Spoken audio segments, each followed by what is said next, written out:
you. As Mitch said, I'm Mike Pensa, and I have the privilege of serving as the superintendent of the Flagstaff Unified School District. I want to thank FEA for organizing and facilitating tonight's forum to help inform our community and allow us to get to meet the candidates running for the FUSD governing board. Also, I'd like to thank our candidates for your willingness to serve our community and our school district, your commitment to education and students.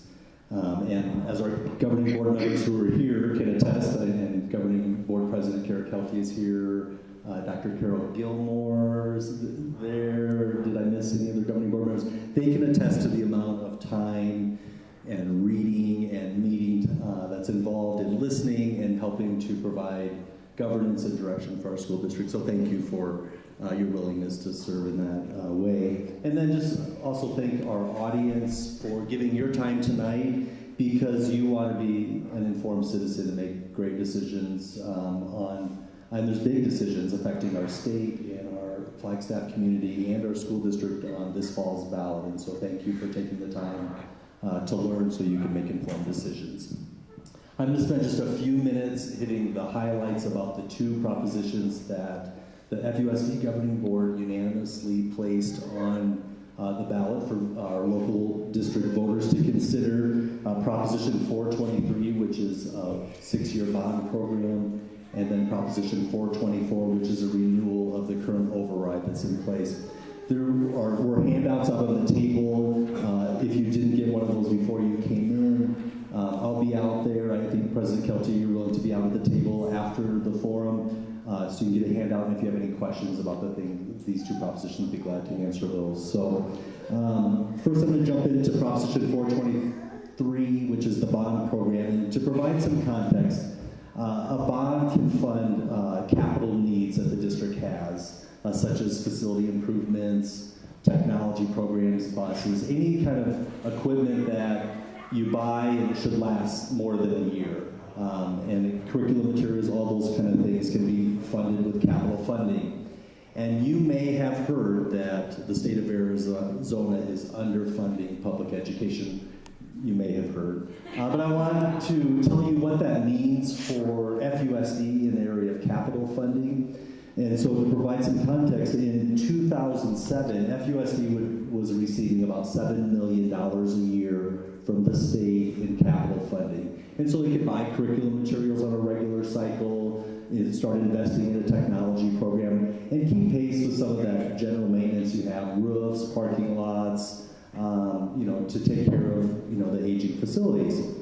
Last year, FUSD received $600,000 in capital funding. And so that has brought forth challenges in keeping up with those capital needs. Fortunately, we've had outstanding support from the Flagstaff community in these areas. We've had two bonds that have been, or the most recent bonds were authorized, a 2006 bond, a $50 million bond, and in 2012, a $20 million bond was authorized. And so that allowed the district to fix things when they fell over. And so in the middle of the handout, there's kind of a colored wheel that shows how those bond dollars have been spent. And I want to assure you that the district has citizen input in that. We have a bond oversight committee that includes staff and community members that have had oversight on how those dollars have been spent. There's not any big, we didn't build new buildings, nothing too fancy. Maybe the fanciest things are renovation of the two auditoriums at the high school, not this mini auditorium, but the larger auditoriums, those would have been renovated. But after that, it's been safe and secure entrances at the schools, which is important, and then, just maintenance and repairs, parking lots and roofs, and, starting the device program that we have. So the bond program that is on the ballot for voters to consider is a $75 million bond program. So it goes beyond just fixing things when they move over. It's a strategic decision to move the district forward in the area of facility improvements, which would include renovation, Mount Eldon Middle School to meet ADA accessibility concerns and update that building, and also look at replacing some of our oldest elementary schools. The board authorized assessment of our school facilities, and the price tag for those improvements came in at $94 million.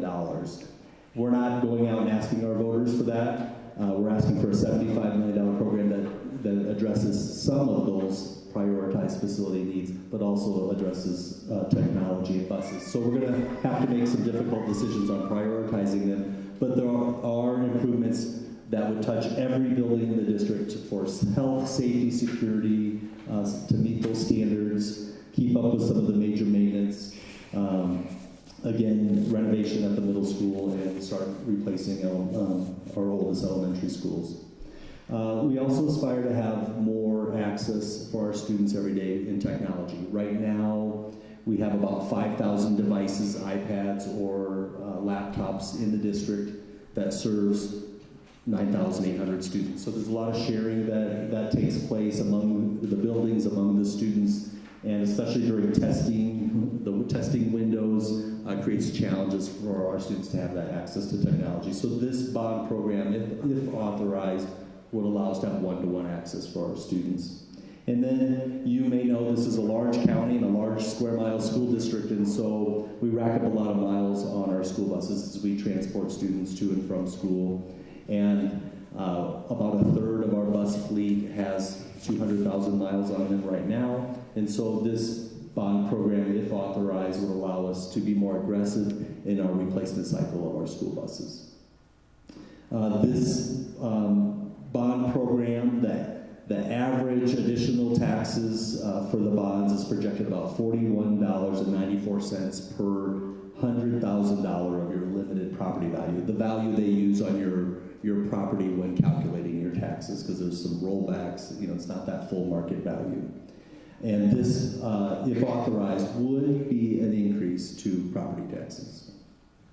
I'm going to switch gears to the renewal of the override. So the maintenance and operations budget that the FUSD, runs just the day-to-day operations, the things that we use in a year. So salaries, benefits of the staff, supplies, utility costs. That's that operations budget. And we're still, Scott, his team is still closing out the books on last fiscal year's budget, but the fiscal year 17 budget was about a $65 million annual budget for operations of FUSD. So it's a district serving 9,800 students, 15 buildings, and about 1,700 staff. And so what an override does is it gives the district authority, authorized by the local voters, to increase that operations budget, which is calculated based on the number of students we serve. So the state has a formula based on the students we serve. So it allows us to increase that budget and spending authority by 15%. And you would think that would mean we're just going above and beyond and doing extra things that are nice to have, but that's really not the case because of the underfunding that is happening here in this state. And so in our mind, the override is critical in just funding basic programs that our community and our staff value and need for our students, such as offering a full-day kindergarten program when the state only funds a half of day of kindergarten here in Arizona. It helps fill in the gap for our costs of serving students with special education, who are entitled to special education. The federal funds and state funds we receive don't fully cover those costs, and so the override helps to fill in that gap. Offering art, music, PE at our elementary schools, intervention programs, magnet programs, all those things we know are good for kids and helping them be prepared for their next steps after leaving school. And so, I think override's kind of a misnomer. It's not just like nice and extra stuff, but really the override that we've had in place here in Flagstaff is funding things that are critical to our serving our students well, preparing them. What we're asking is a renewal of the current override that's in place. It's not a new tax. It's a property tax that's currently has been authorized by our local voters, and it just would authorize that override to be in place for another 5 years. An override is funded for 5 years fully, and then it starts a phase out in year 6. So it phases out by a third of that. So our override is currently providing $8.5 million a year to fund those programs that we value. And so in year 6, we would have to cut that operations budget by about $2.7 million, and then do that again in year 7, and then in year 8 it would be totally gone. So we're asking our voters to consider renewing that for an additional 5 years. And then I always just like to close out when I have an opportunity to talk to groups, just reminding you how important this election is, to our state and our community and to our school district. It's not too late to register to vote. The deadline is October 9th, and there's information on our school district website, www.fusd1.org, that you could register to vote. You could request a mail-in ballot, and also there's information about both of these propositions that I shared information with you about tonight. So again, thank you for the opportunity. I look forward to hearing and learning more about each of you. And I'll turn it over to Mitch, and then I'll, after the session, be available to answer any questions you have. So thank you. Thank you, Mr. Council. So here are the logistics for tonight. We're going to start with opening statements, 2 minutes each. Then we'll have questions that FEA has prepared with a 1.5-minute response time, followed by, and then as that goes, you'll have an orange card that Lacey down here for 15 seconds left to go, and when you get a red card, you got to wrap it up in a sentence or so. All right? For the audience, if you want to ask questions of the candidates, there are index cards. Joan has index cards over there. You just see her and raise your hand. Let's see. If you want it addressed to all of the candidates, just write all at the top. If you have a specific question for one of the candidates, then write their names at the top. Same format there, a 1.5-minute response time with the orange card and the red card. If you would like to ask your own question, instead of having me read your question from an index card, feel free to come up and you can ask your question in person, if that would be better for you. So the way we'll do this is we'll start, the first question will be to Anne, and then Philan, and then Carol, and then the second question we start with Philan, and then Carol, and then Anne, and so forth, right? Third question would go to Carol first. Does that make sense? Mm-hmm. Yes. Okay. Audience, I don't expect this to be an issue. You don't seem like too much of a rowdy group, but we want to be civil and respectful. We'll kind of save our applause for the end, and unless anybody has any questions, I think we can get going. Okay. So our first question is really just opening statements. If you would you discuss any relevant qualifications, kind of your overall vision? Why are you running for school board?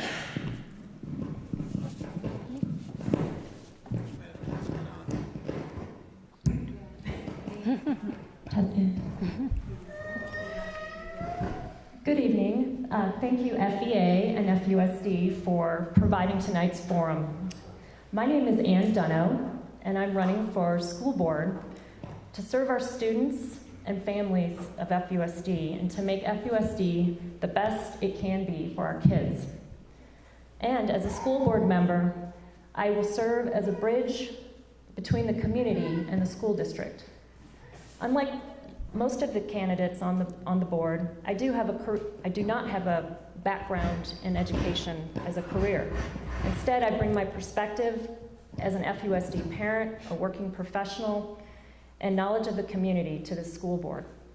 I've lived in Flagstaff for about 18 years with my husband and son, and my son attends FUSD. He's gone through kindergarten, and he's now in high school. I've spent probably 20 years in the civil engineering industry. better? I'm going to try to. Sorry. I've spent the past 20 years working in civil engineering, both as an employee and as a business owner. And I'm currently employed with a local public agency in planning and project management. In my work roles, I have conducted elements that are related to school boards, such as strategic planning, performance goal setting, and utilizing my knowledge in finance, contracts, and budgeting. I also recognize and understand the importance of stakeholders and public engagement, all relevant skills for the school board. I've been a volunteer with the FUSD Citizens Budget Committee and the Bond Oversight Committee, where I've learned a lot about the in-depth challenges of school finance. And as a new board member, I would bring a unique perspective to the current board mix. I'm not running to change the vision or mission of FUSD, but I believe we have a fantastic vision to be a premier educational choice for Flagstaff. All in all, as a board member, I will advocate heartily for FUSD in the community, and I look forward to collaborating with fellow board members on big picture strategies and to look for new opportunities. Sorry. I look forward to being part of this process. Thank you. Yeah, I think we'll just leave the. Yeah, sorry about that. Go to the. Sorry, I turned it off. There. Okay. Yeah, it's on also she Philan Tree dashijine kia ani nishlando tapa hampashichin ara ashihe dashichedo tora chitni dashinale. Akot ego stand in the nishlindo nashan le tanahali talani lake walie nashande akoko akwa ekinlandik eshnendo Inish tals is on the K through 12 igi ara yahat dasa kaigi. Good evening, everybody. My name is Philan Tree. I am from the Navajo Nation. I'm Towering House Clan, born for Bitterwater Clan, and I myself have personally attended the K through 12 here. I went to Day Miguel Elementary School, Renaissance Magnet Middle School when it was here, and then I graduated from Flagstaff High School. So thank you for coming out and being an advocate for the students that are not yet able to vote tonight. And then also, welcome to Coconino High School. I know I'm in my rival school, but you know it's still Eagle Country. I'm fine. And I think that running for a public service office isn't just about being able to give back to your community, but it's being able to serve what you're passionate about. And I really believe in what the school district can do for our children, experiencing it firsthand, and also knowing what it's already done for me with my education. I've just recently been working with the County Board of Supervisors, which I resigned from to pursue other things that I've been interested in. I've worked as one of the assistants for Supervisor Metzger, and so I was very close with learning about the budget of the board, public engagement and service as well. So I've done that for about 6 years. Currently, I'm also serving on the National Council of Young Leaders. So I'm already advocating for a lot of our tribal youth, our rural youth, and the youth in Northern Arizona in general. So it's work that I'm very compassionate about doing. I'm already volunteering my time to do. I do it nationally. I work with a lot of our big nonprofit organizations from all over the country. I work with my peers across the country, various backgrounds, very diverse body. And I really want to see Northern Arizona grow to that kind of capacity where we can be diverse and competitive nationally and show that our students can, you know, be very excelling adults when they finish here within our school district, regardless of what they would like to do, whether it's in academics or pursue a professional career. So thank you for listening and being here tonight, and I appreciate you all attending. Thank you for the opportunity tonight. I'm sorry, I have allergies and a cold, so excuse me. So my name is Carol Haden, and I'm currently serving on the FUSD Governing Board. I was appointed to the board in May of 2017 to fill a vacancy. And I want to run to continue my service on the board as a way to give back to the community that I've lived in for more than 25 years.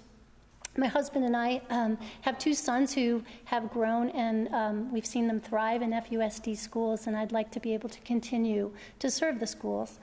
As a district, we talk a lot about the idea that we're dedicated to the idea that all students can succeed and that there's a path for every learner, whether that means after high school attending college or university, developing a trade or a career, or joining the armed services.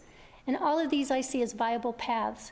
And my vision for FUSD is that we prepare each student with the knowledge and skills they need to be able to pursue that chosen path.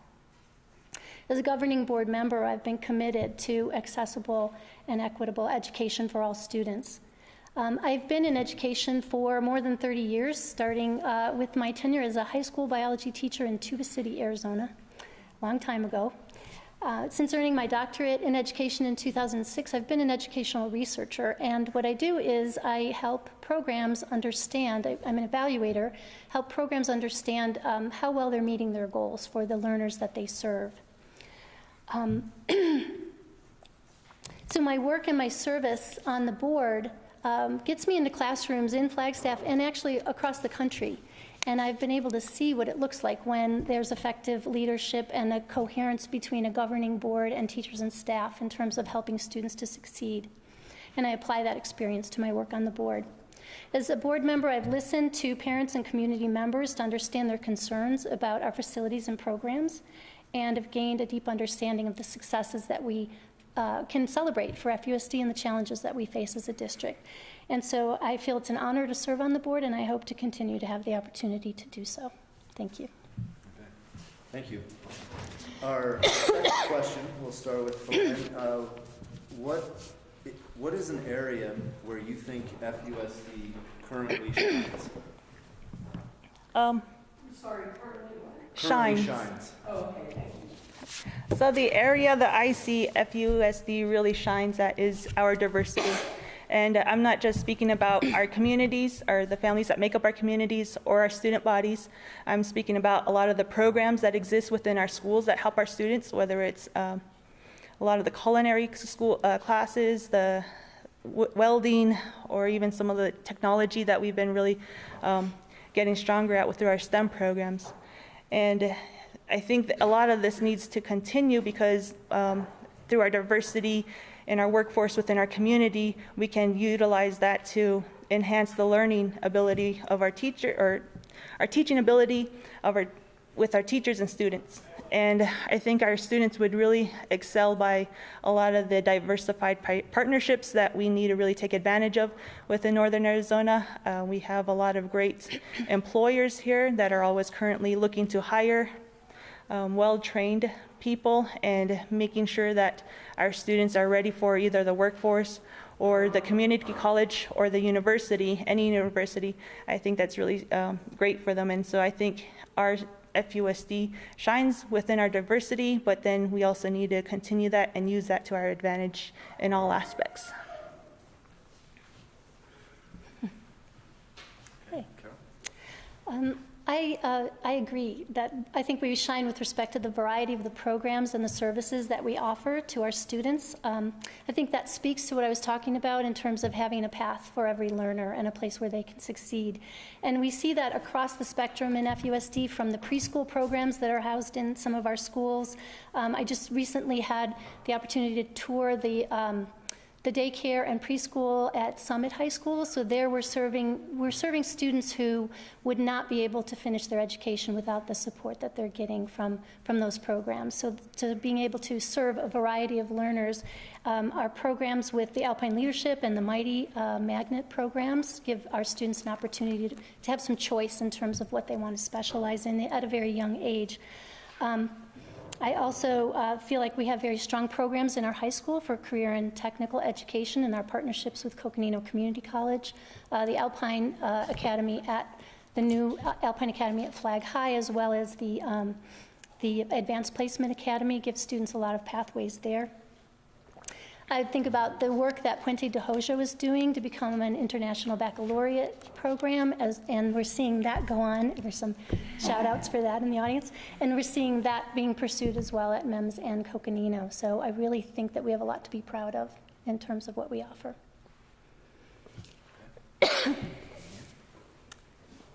Well, I concur with both Philan and Carol. FUSD shines with programs, but maybe I'll take sort of the balance to that is the people that deliver those programs. I think if you look across our district website pages, let alone your own personal experiences with different teachers, there is a wide variety of experience on staff pages, the backgrounds, their academic training, their personal life experiences that they bring into the classroom every day, that really enhances and delivers these programs that our school district's been able to fund these last few years. So I think it's that people in programs is where FUSD shines. It's what makes FUSD that solid pillar in the community for education. Okay, thank you. So our third question, we'll go to Carol first. What would be your number one focus for improvement in FUSD if elected this November? So the board and superintendent have recently set some goals to look at equity gaps across our schools. And so we're really charging the superintendent and ourselves to do a deep dive and look at the data in our schools and understand where our students are struggling, which students are struggling, which grade levels, which content areas, and even further down into what aspects of English language arts or math where they're struggling, and thinking strategically about how we can allocate resources and support to our teachers to help address those gaps across our district. So this goes beyond just looking at standardized test scores. It's also looking at all of the data that we're collecting across the district to look at culture and climate within our schools, attendance data. There's a lot of formative assessment data. There's a lot that we can be examining to look at where the gaps are and how we might want to address those as a board and with our superintendent so that we can get to that vision for success for all of our students. Anne? I'd say my number one focus, coming from, I guess, maybe my perspective as a parent and experiencing going through the district over the last 10 plus years is I would really like to see some improved communication kind of top down from district level to site level to classroom level, and really looking at how there's coordinated communication between schools, and also from parents, so parents recognize that they have channels and pathways that they can find the resources they need. I mean, I do think that's kind of a challenge in any big organization is communication. And you just can't over-communicate anything. I just think that, whether it's emails or, PR releases, website communication, there's all these tools, and I think there could be ways that we could leverage those. And I think with that communication aspect is the technology implementation. I think I have heard from different people over the last 6 months that it's, we're starting to go to the one-to-one technology, but it's a little bit of a fit and start. And the implementation, it's of communicating how to use the technology and how the teachers should be trying to use and getting support for that, I think is really important. So communication and technology. For myself, I think one of my biggest priorities is one that we've all had to deal with this past year with the funding issue for a lot of our educators, and as a result, it impacts our students greatly. So a lot of it would be really prioritizing our main funding streams and ensuring that a lot of the programs and the needs of our students that are critically needed are met first, but then also re-looking and evaluating a lot of the other issues that are going on with lack of funding, and seeing where those revenues could come for our school district, so that way our teachers and our students can benefit both. And it would not impact, and we wouldn't always be so reactive to a lot of the fiscal issues that we continue to see. Some of them seem to be more of a cycle pattern that we should be able to anticipate, and others not so much. But I think this concern that when I've been speaking with parents around the school district is really big on their plates as well, with funding in their education and what their student gets to participate in on a year-to-year basis. And I don't think that's really fair that some students get to look forward to participating in some programs, whereas their younger siblings may not get those same benefits later on. And so it's consistently changing. So I think we should really look at a lot of the funding streams and really securing a lot of the much needed funding streams where we're impacted the most whenever we get a little tied up. Thank you. Thank you. Our fourth question, we'll start with Anne. Here's the question. So, it is well supported by decades of research that within the school system, the single most important contributor to student outcomes is the classroom teacher. As a board member, what would be your key strategies to help the district attract and retain talented educators? Well, the obvious one is funding and salary and boosts for performance pay. I mean, that one, let's take that one off the table, because I think everyone probably can agree that teachers should be paid more. So how to attract and retain teachers if we don't have control over that? That comes mostly through the state process. You have to look at what can the district control within the realms of its role as a school board and the culture of the school district itself. And I could think of a couple of things. One is definitely opening up as much chain of communication again with staff, flowing information from, boots on the ground. What is it in their daily life that could be simplified? Flexibility with administrative processes that maybe if there's ways to streamline those, that it gives them more time to focus on the classroom functions as opposed to, having to do paperwork for things. I don't know, it's an example. Mentoring, developing great mentoring programs for new teachers and even teachers that just have been, in the district for a while and they just need a fresh perspective. I can also think of finding creative ways to, if there's a lot of time in behavioral classroom management, doing what we can to reallocate resources to help teachers help them with that issue so they can focus back on the classroom. And also another one is it's workforce housing, being strategic. There may be opportunities with workforce housing to keep teachers here in Flagstaff. So, thank you. Mitch, could you repeat the question? Sure. It is well supported by decades of research that within the school system, the single most important contributor to student outcomes is the classroom teacher.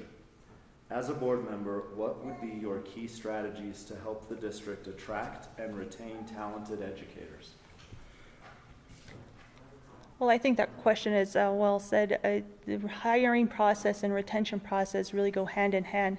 And I think the more we can focus on trying to hire local, and we would have a better chance of retaining those teachers because they are already invested in wanting to be here and wanting to help our students.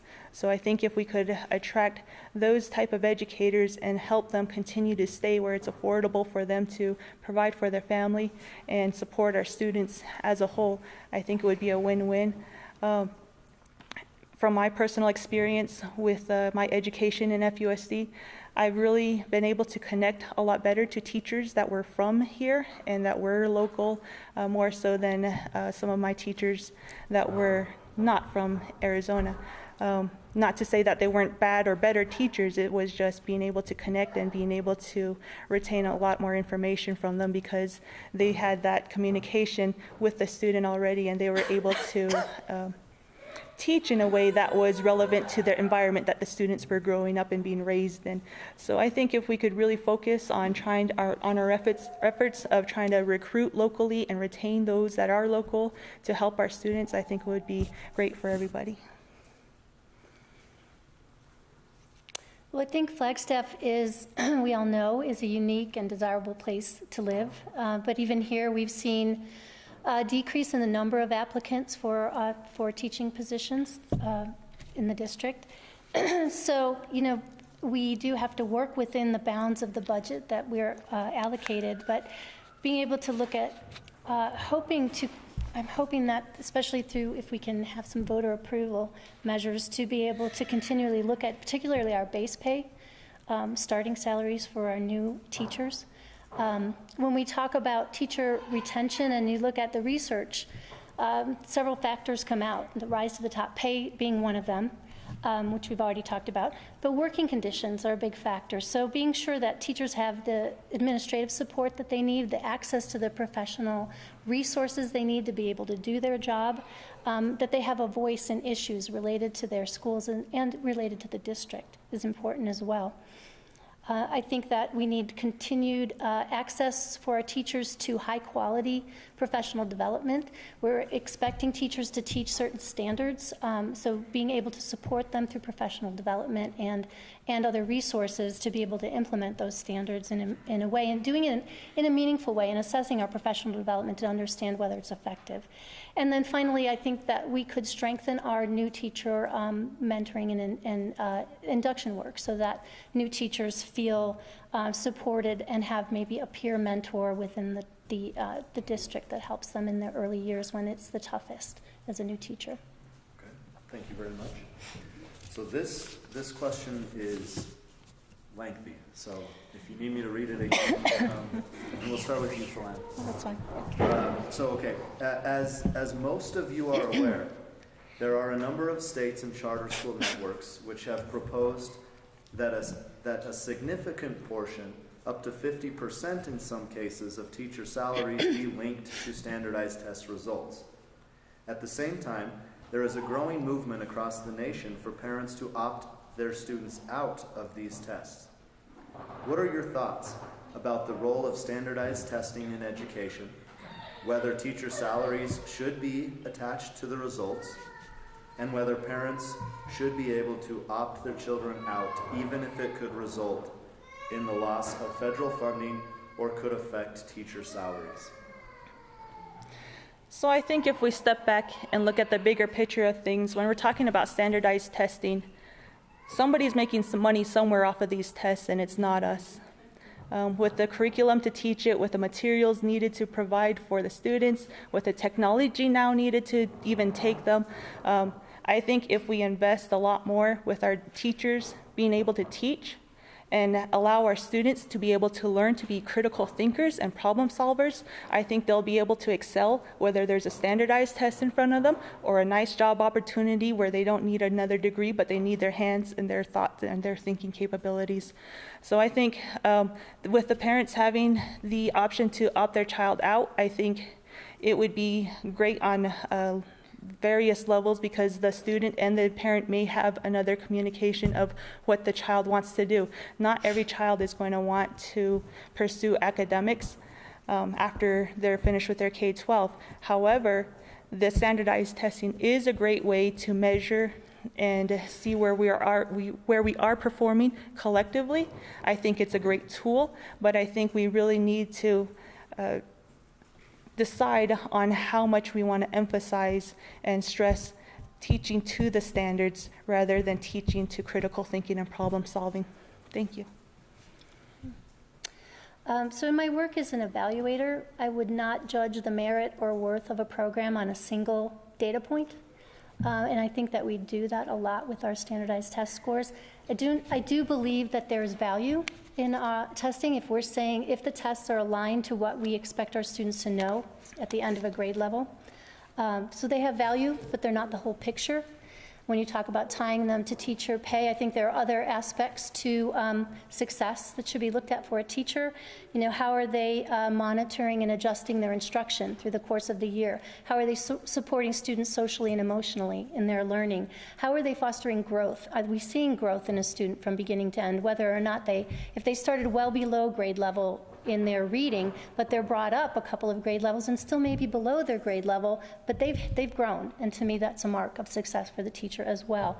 I think in terms of the parents choosing to opt out, it's a reality, as you said, that there's funding tied to achievement tests. So I think we need to do a better job of helping parents understand what the merit that is in an achievement test. I'm really glad to see the district moving at the high school level to the pre-ACT test as a measure rather than AZ merit, because I think that students and parents are going to see that as a meaningful measure and something that's truly preparing them for graduation.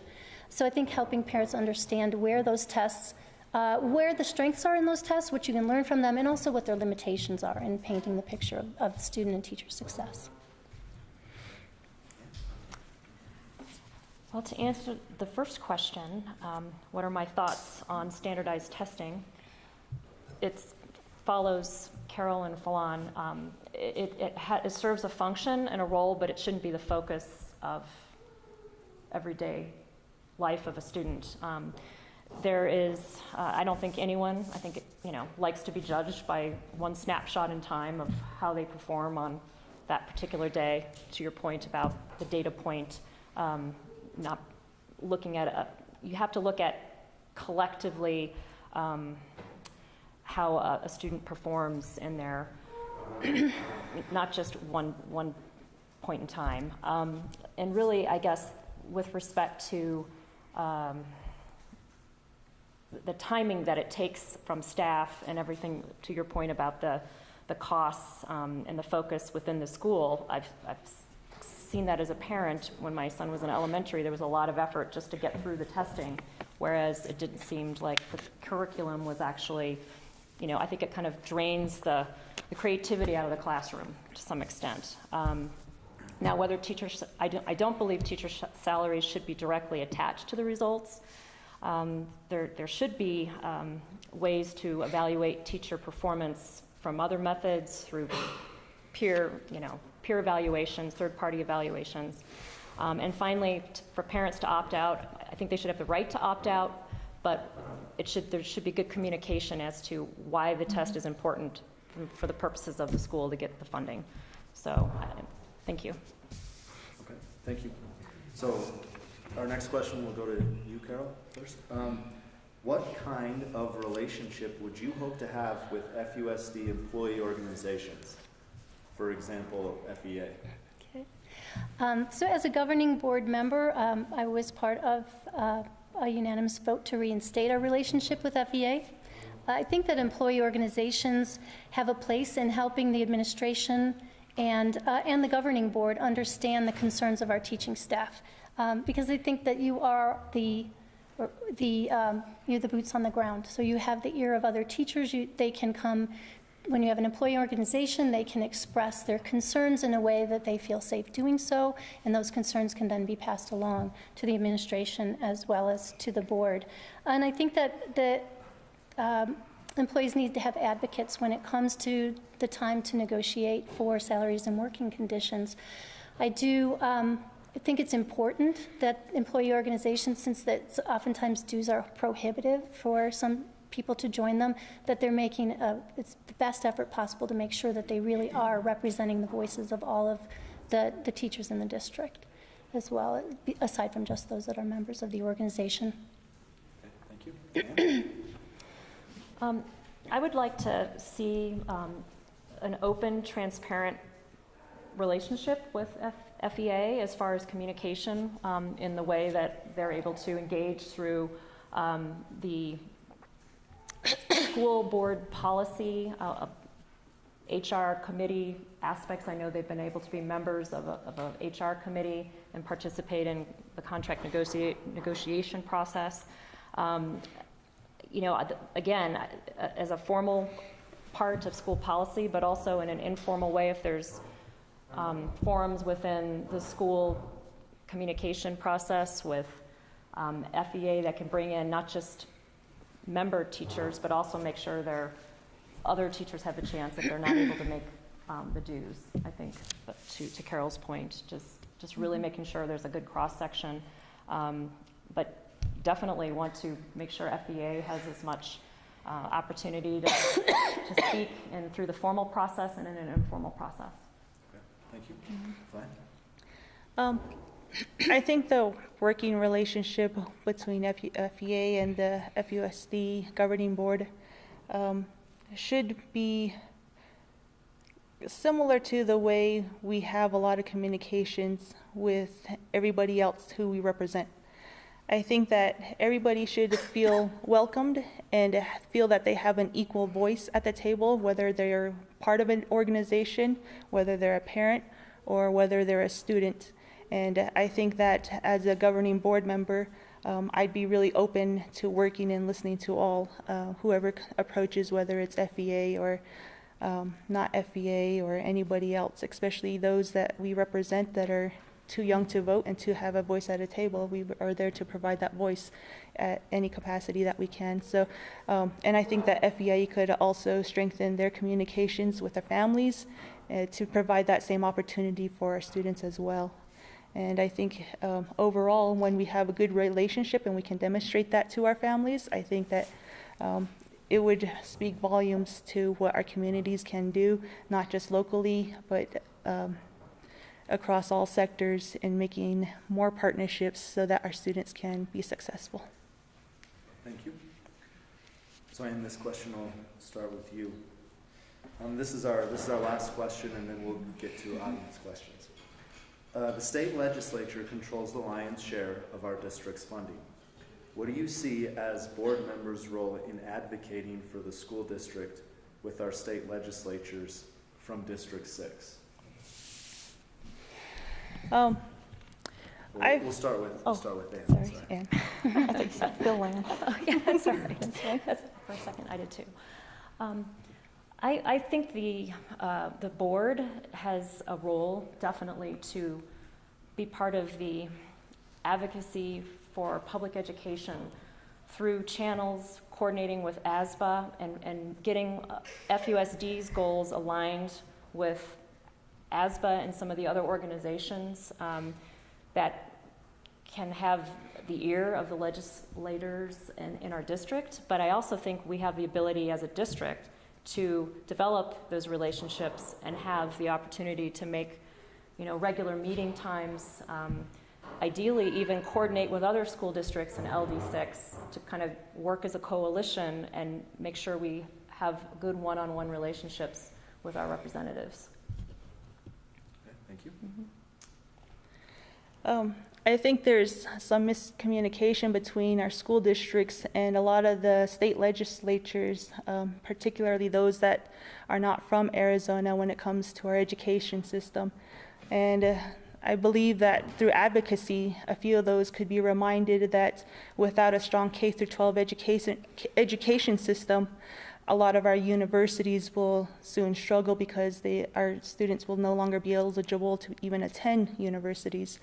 And with that, I think that we should really work a lot with the local legislatures that have experience coming through the K-12 system and really rally behind how great Arizona is and how great it is to be raised in Arizona as a student and come through our K-12 system and be successful and continue to be a resident in Arizona. We don't always have to move to another state to pursue a lot of our careers, and we need to be really instilling that upon our children and reminding a lot of the people that work with our budgets and establishing those relationships so that way those communication ways are open, and whenever there's a need or a pressing issue that faces our students in the school district, that we have those networks established so that way the communications can continue to go and we can continue to keep those people that make those decisions on our students' behalf educated on a continuing basis. Thank you.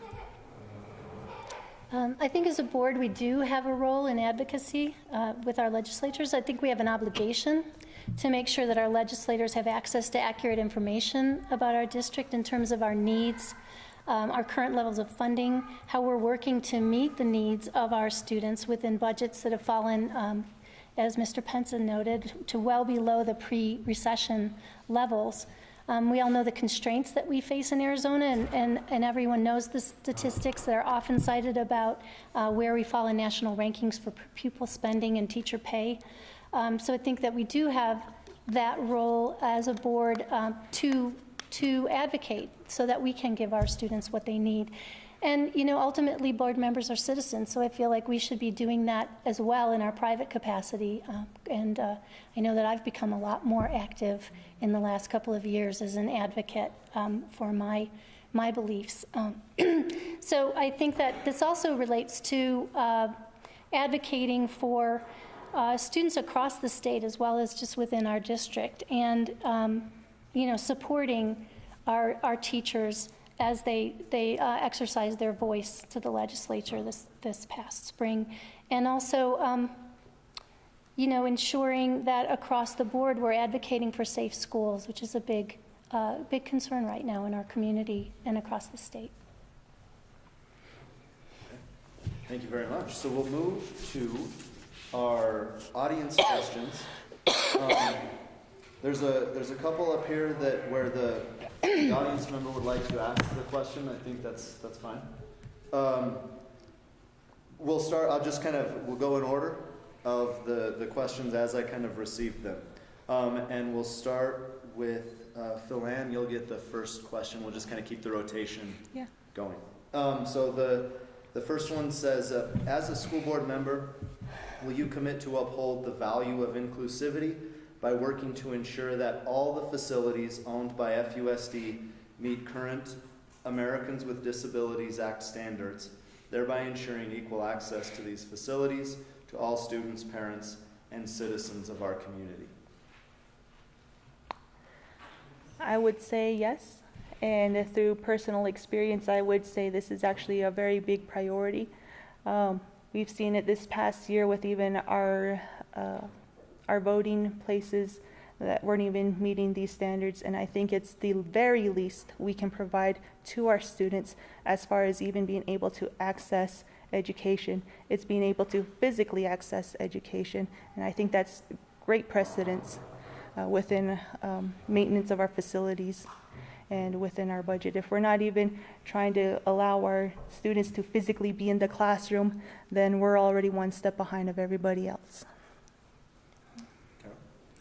I do see this as a priority. I see from our recent building assessments that we have some areas that we have identified or that have been identified that we need to work on for compliance with ADA. I think it's critical that our students have an environment for learning that is safe and inclusive. And whatever that means in terms of what we need to do with our facilities and our resources and our support for those students, we need to work toward that. Hopefully we will see some support this fall for being able to even further address. We're prioritizing, and we're hoping that we can further address the needs and work down that list, prioritize and work down that list of all the things that we need to do to come into, to better support students with special needs. Anne? Yes, absolutely.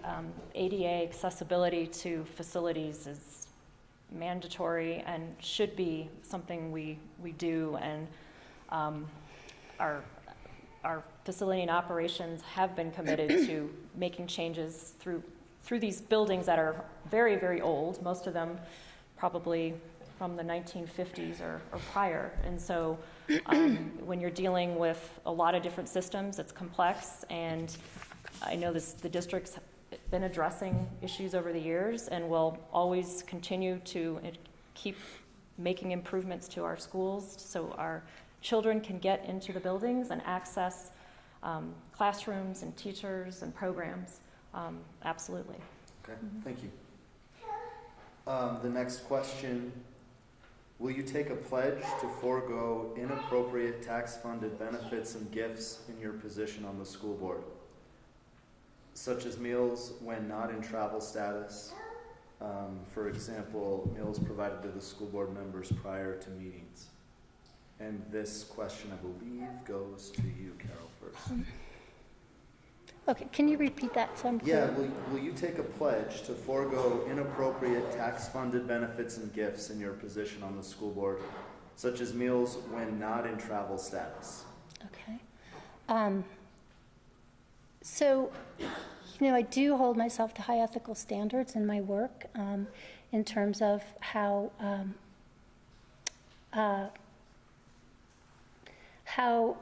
I conduct myself and how I don't take advantage of things in terms of free services or resources that aren't appropriate or part of my position. I'm not sure. I probably can't speak that well to how the funding, what the funding stream is for meals that are provided to the board before the meetings. I know that, we don't have any other compensation as board members, so that's something I'd be interested in learning more about. Yeah. Similar to what Carol said, I understand this to be a volunteer position and no compensation or free meals. So I'm assuming I'm paying my way. Thank you. Well, first of all, I'd like to see what that pledge looks like before I say yes or no. But I'd be interested in taking a look at it. But secondly, working with the volunteer boards and working with governing boards in the past, I've always held, and being raised by great parents, I've always held myself to high ethical standards, and I've always really did my best to play by the rule book as it's written. But no, I signed up for this position as a volunteer person. I'm dedicated to volunteering my time. And if I have to put my own resources into it, like feeding myself, well, I feed myself every day on my own just fine, and I'm happy with that. Thank you. Okay, thank you.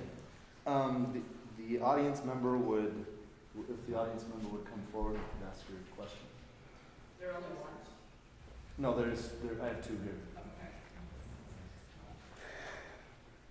Can I see my question? Yes. I'm sure I can remember it. Guess what it is. My name is Danny. I have two children in the school district, a daughter at Sanawa and my little boy over at David Young. Thank you, Ms. Dunno, for mentioning inclusion in your candidacy statement online. I really appreciated being able to see that as a special needs parent. FUSD has a 52% graduation rate for special needs students, and that's well below the national average.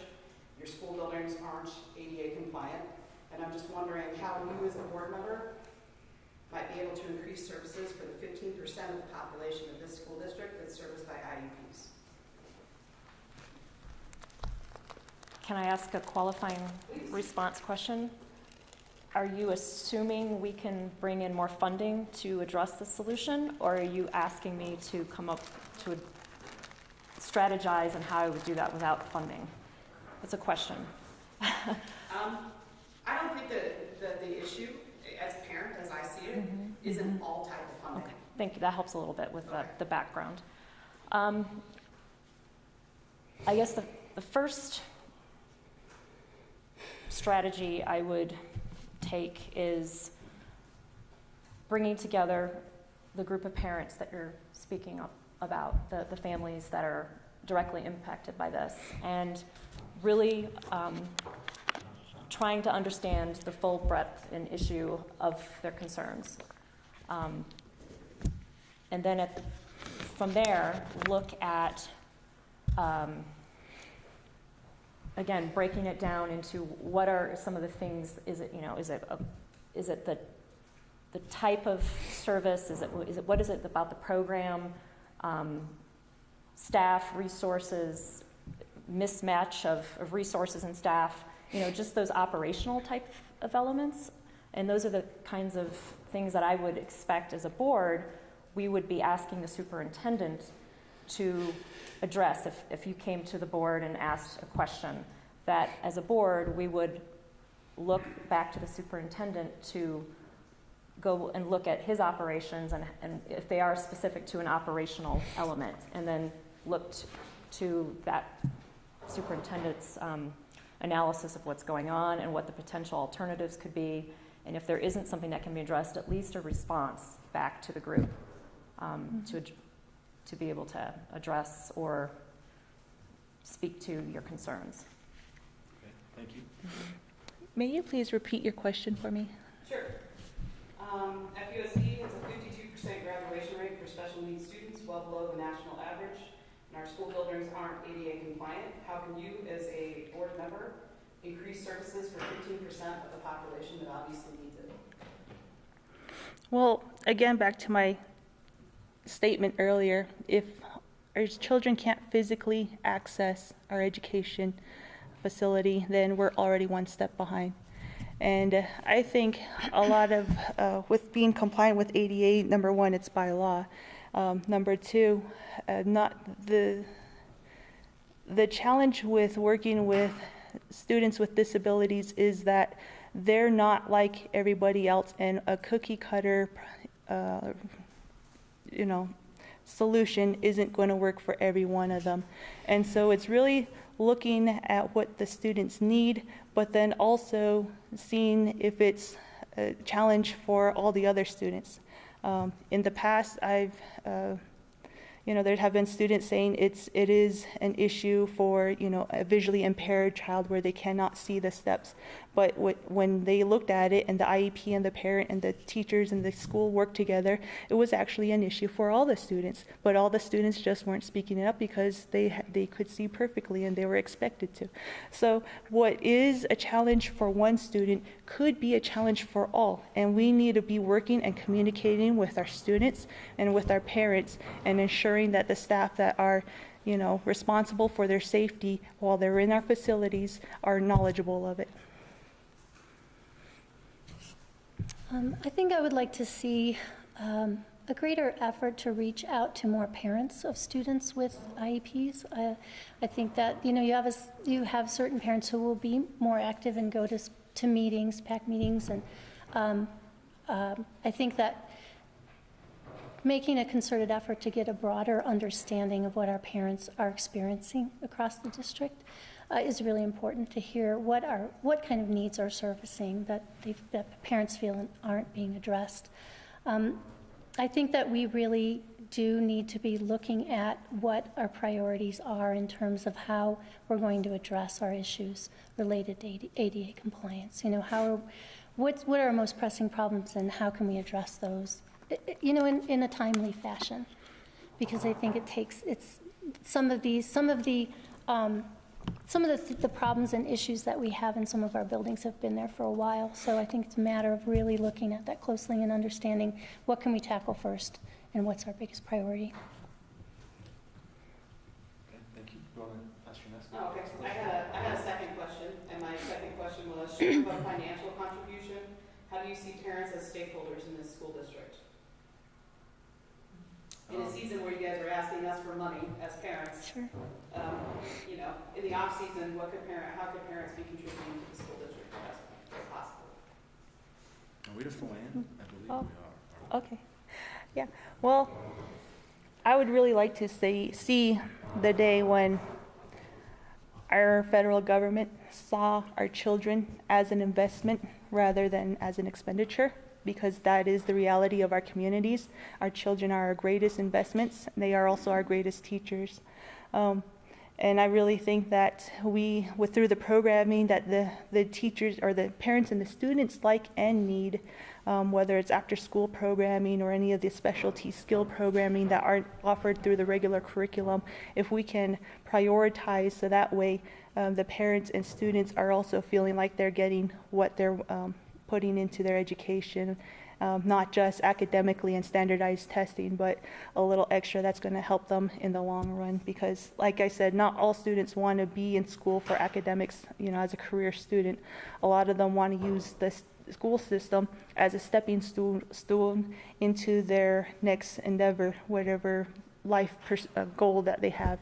And so we really need to make sure that we're working with parents and students to ensure that we're envisioning the same things for our students. I think for me it goes back to what I was just saying about wanting to hear more from more parents. We've been doing some coffees recently to talk with the public about the bond and the override. And I think we could be doing those sorts of events with parents, and maybe some of them are focused specifically around special education, because we're finding that those are really valuable ways to hear from parents about the issues that are important to them in their daily lives and their lives of their children. So I'd like to see us do more to increase communication and broader communication with our parents and give them different opportunities to be involved and to have their voice heard. I'm hearing a theme, communication, which kind of goes back to my original focus, I think, as a focus point of running for the board. Bringing parent into the engaging in their child's education and into the FUSD programs. I think we could look across district, site, and classroom level and figure out ways how you start pulling in parents at all those different levels. It's kind of sad we've lost the site council process at most of our schools in the last 10 years. I remember years ago, they would try to, a lot of parents do PTO, you do the bake sale and you do all that, but people would, they'd ask and try to get volunteers on site council, and that was for things like curriculum and how you're, what's actually happening in the classroom every day, and they were giving parents the opportunity to weigh in, but I think it was so sort of esoteric and hard to understand. Most parents there wasn't much interest, and it's kind of fallen by the wayside as far as I understand. But finding ways to figure out how, parents are busy, they're working, most parents are working, how you engage with those parents, when you communicate with them at all levels, from whether it's the, special education program parents or just across the board. I think we could come up with some good ways to strategize communication in the district. Thank you. Thank you. So our last question is, I've got two cards, and essentially I think the question is the same, so I'm going to kind of combine them and ask it. What is your knowledge of and feelings about the Red for Ed movement?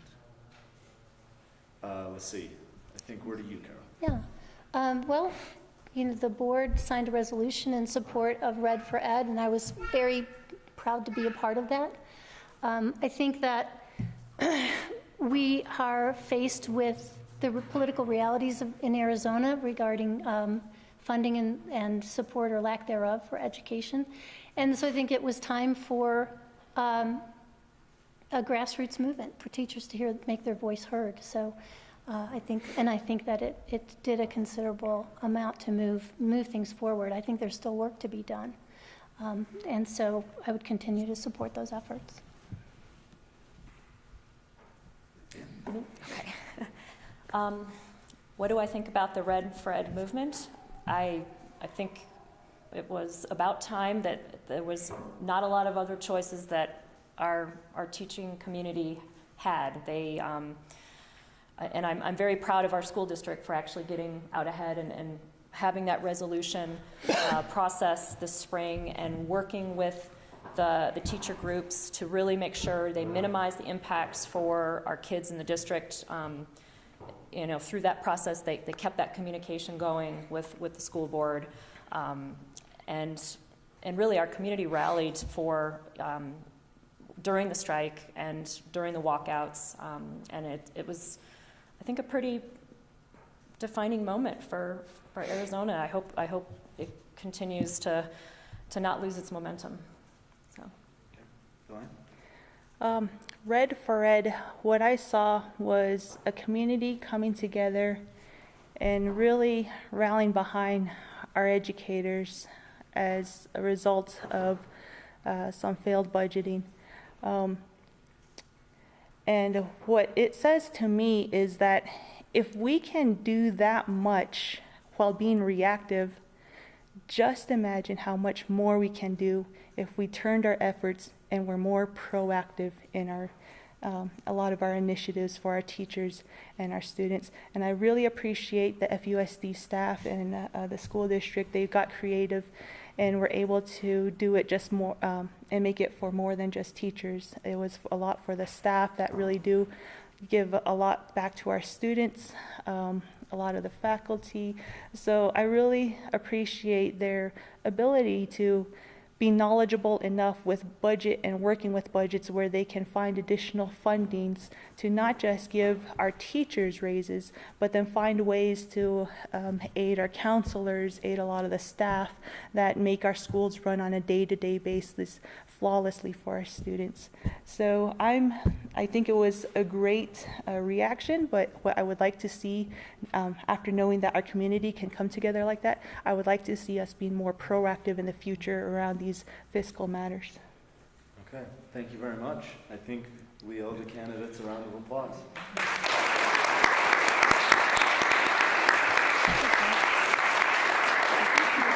Nice to meet you.